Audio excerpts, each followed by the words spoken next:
Ladies and gentlemen, good evening and thank you for tuning in to this evening's news summary.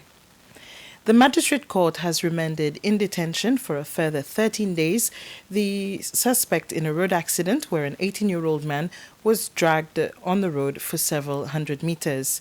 The victim has lost an arm and is still in hospital.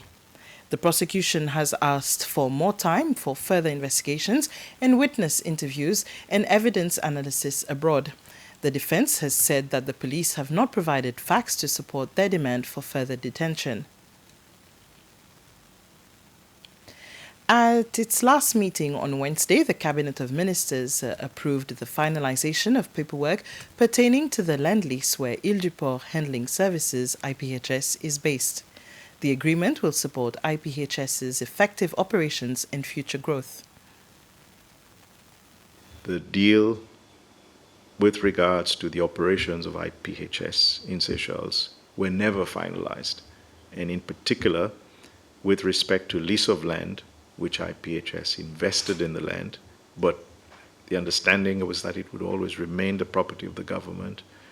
They would put up infrastructure, government would offer the facility, government would lease land at a low cost in the initial 15 years, and thereafter it would be sold, leased at commercial rates. For some reason, this was never finally put on paper and signed.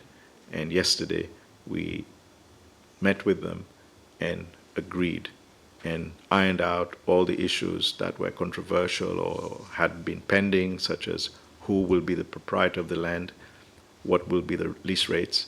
It was finalized. The proprietor of the land will be the Port Authority. The land they're operating on, which belongs to government, will be transferred to the Port Authority, and there will be one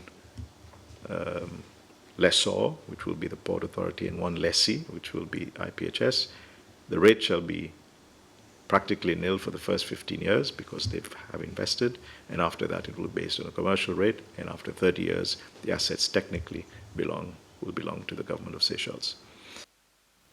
Entrepreneurs in Seychelles will benefit with trainings from the Kenya Industrial Research and Development Institute, KEDI, which is based in Kisumu, Kenya.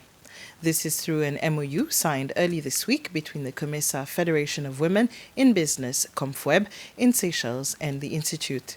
KEDI will provide support to develop a program for an incubation center. The center will develop the capacity of local entrepreneurs to produce quality food which are competitive on the local and regional markets. KEDI is an institute which focuses on research and development in technology, which includes food, environment, and agriculture. In the past, they have provided local entrepreneurs with their expertise. The incubation center will form part of SEP's House, which will be built very soon. COMFWEB also forms part of the civil society. 5 secondary state schools received an award for their participation in a film competition organized by the Association for Youth and Animation. This competition gave the participants an opportunity to film, act, and build their own movie. Grand Anse Pralin Secondary School took first place for the film competition in the secondary level. Vibration Positive is the name of their movie.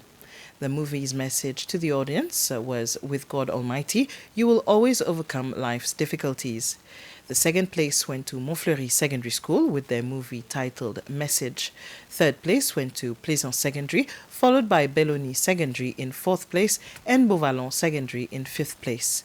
The ceremony was held this week at the National History Museum. And we've reached the end of the news summary. My colleague Julio will be here with you at 8 for the news in Creole. Thank you for your attention.